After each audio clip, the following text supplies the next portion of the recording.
Hello, my name is G. Uday Kumar. I have done my MTech in Mechanical Engineering in 2011 and I have more than 10 years of teaching experience in various engineering colleges for various engineering subjects. And today I am here to to discuss on the topic motion in one dimension of class 11 physics. So let's start.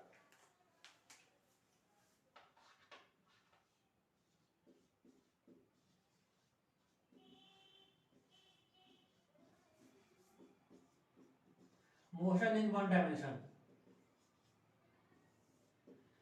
तो दोस्तों आज हम motion in one dimension पढ़ने वाले हैं। इससे पहले हम इस डिटेल में समझें इसका मोशन इन डायमेंशन होता क्या है। सबसे पहले हम जानते हैं इस वर्ड का मतलब मोशन क्या होता है। मोशन क्या होता है मोशन।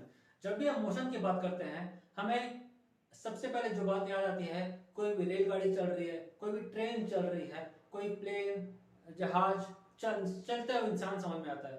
क्या समझ में आया इससे? हमें इससे ये समझ में आता है कि मोशन का मतलब क्या हुआ, चेंज ऑफ पोजीशन, है ना। क्या होता है? Change of position with respect to time. With respect to time क्या मतलब हुआ इसका?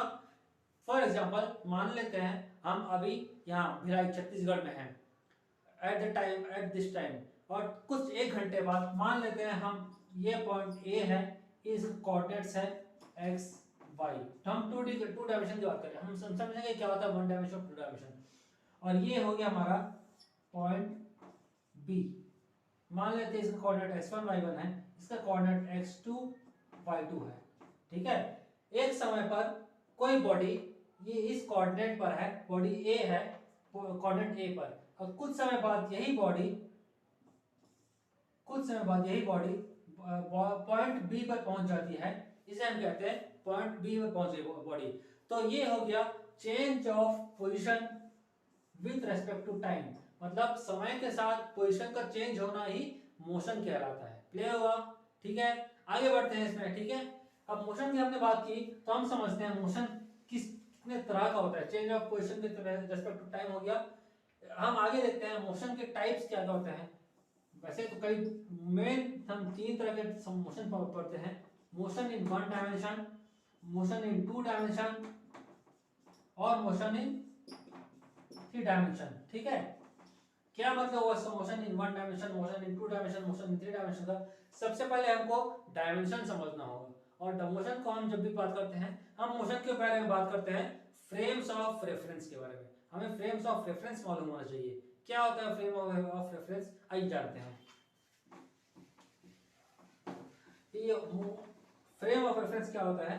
सपोज हमने ड्रॉ ये एक्स एक्सिस,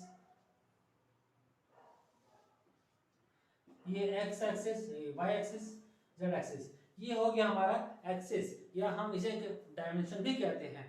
फॉर एग्जांपल कोई गाड़ी अगर सिर्फ एक स्ट्रेट लाइन पर चल रही है, स्ट्रेट लाइन मतलब स्ट्रेट लाइन तो कई तरह के हुए, स्ट्रेट लाइन ऐसा आगे भी हुआ, स्ट्रेट लाइन ऊपर हुआ, स्ट्रेट लाइन नीचे हुआ, स्ट्रेट लाइन ऐसे हुआ।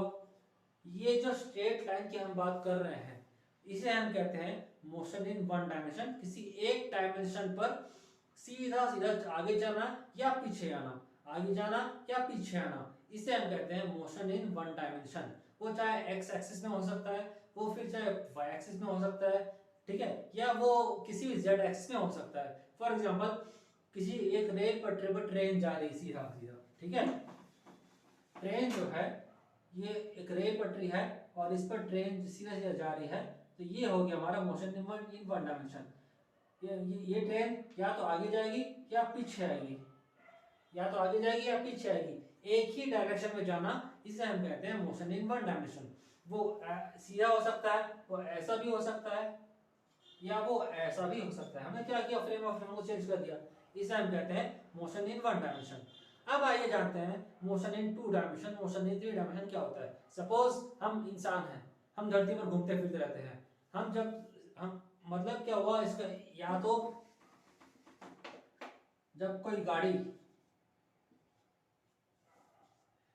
ये हो गया हमारा प्लेन, है ना,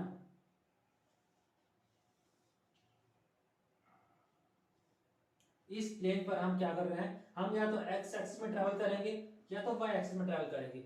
मतलब हम इस धरती पर सरफेस पर हम जहां जहां ट्रैवल कर रहे हैं, जैसे भी ट्रैवल कर रहे हैं सरफेस पर, टू डायमेंशन मतलब मोशन इन ए सरफेस, एक प्लेन सरफेस है और उस पर हम ट्रैवल कर रहे हैं तो उसे हम कहेंगे motion in two dimension.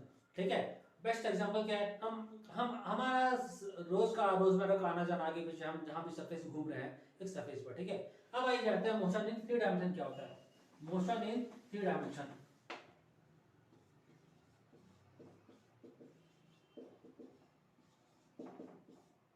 Motion in three dimension, आप किसी मधुमक्खी को देखें उड़ते हुए, मक्खी मच्छर हवा में उड़ रहे हैं, कोई एक जगह उड़ रहा है क्या, कोई सीधा जा रहा है क्या, कोई सरफेस में घूम रहा है क्या, वो कहाँ जा रहा है, कहीं भी जा रहा है स्पेस में। मोशन इन स्पेस को हम कहते हैं मोशन इन थ्री डायमेंशन।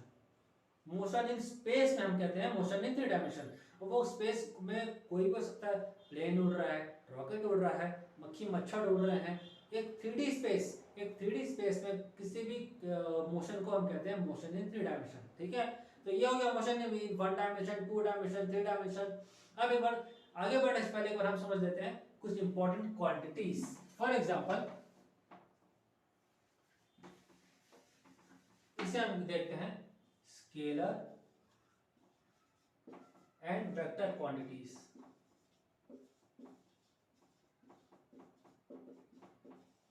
क्या होता है स्केलर क्वांटिटी, क्या होता है वेक्टर क्वांटिटी। ठीक है। सपोज हम ऐसे ही कहीं रास्ते में, हमने अभी कहा motion in one dimension, suppose कोई कार जा रही है स्पीड से, पर्टिकुलर स्पीड से। ठीक है।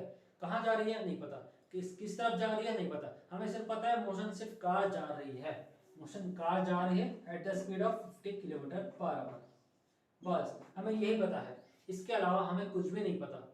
तो ये क्या है 50, क्या चीज है 50 है मैग्नीट्यूड, सिर्फ जा रही है, कहाँ जा रही है नहीं पता, किस डायरेक्शन में जा रही है नहीं पता। मतलब scalar is that quantity which has magnitude but no direction. Clear हुआ। Scalar is that quantity which has magnitude but no direction. Vector quantity क्या होगा इसमें बताइए। यस, वेक्टर क्वांटिटी होगा जिसमें स्केलर मैग्नीट्यूड प्लस डायरेक्शन। अगर मैं इसमें ये कह दूं ये जा रही है नॉर्थ डायरेक्शन में 50 किलोमीटर पर आवर इन नॉर्थ, तो ये जो मैंने डायरेक्शन शो कर दिया यहाँ पर, ये बन गया आपका वेक्टर क्वांटिटी। मतलब scalar quantity plus direction is equal to vector quantity.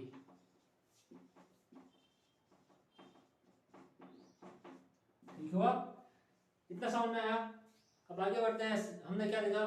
For example scalar quantity क्या है, speed. Speed is a scalar quantity, सिर्फ मैग्नीट्यूड है उसमें, डायरेक्शन बिल्कुल नहीं है। और इसका उल्टा वेक्टर क्वांटिटी मतलब वेलोसिटी। वेलोसिटी एक वेक्टर क्वांटिटी है, मतलब इसमें स्पीड भी, इसमें मैग्नीट्यूड भी है और डायरेक्शन भी है। तो speed is scalar quantity and velocity is a vector quantity. Scalar quantity speed हो गया, वेक्टर क्वांटिटी वेलोसिटी हो गया। इसी प्रकार स्केलर क्वांटिटी का डिस्टेंस, क्या होता है डिस्टेंस, आपने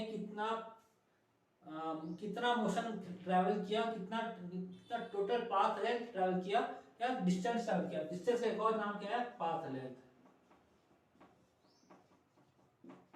ये हो गया पाथ लेंथ। ठीक है, ये डिस्टेंस के लिए या पाथ लेंथ के लीजिए, कितना पाथ लेंथ ट्रैवल किया आपने, बस उससे ही हम डिस्टेंस कहते हैं। फॉर एग्जांपल हमने इतना ट्रैवल किया तो ये 5 किलोमीटर है। ठीक है, पॉइंट ए से पॉइंट बी, तो ये हो गया आपका पाथ लेंथ या डिस्टेंस। डिस्टेंस ट्रैवल कितना हुआ 5 किलोमीटर। ठीक है, तो इसमें भी सिर्फ मैग्नीट्यूड है, डायरेक्शन नहीं है। अब इसका ऑपोजिट क्या है, डिस्प्लेसमेंट। क्या होता है डिस्प्लेसमेंट, वेक्टर क्वांटिटी।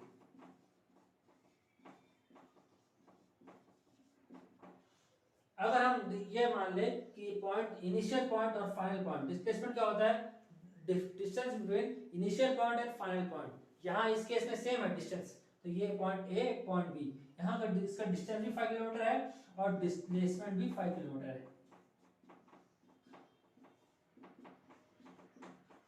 क्योंकि ये इनिशियल पॉइंट या फाइनल पॉइंट, ये point b minus point a, point b minus point a कौन कह दिया डिस्प्लेसमेंट, और ये कितना हो 5 किलोमीटर।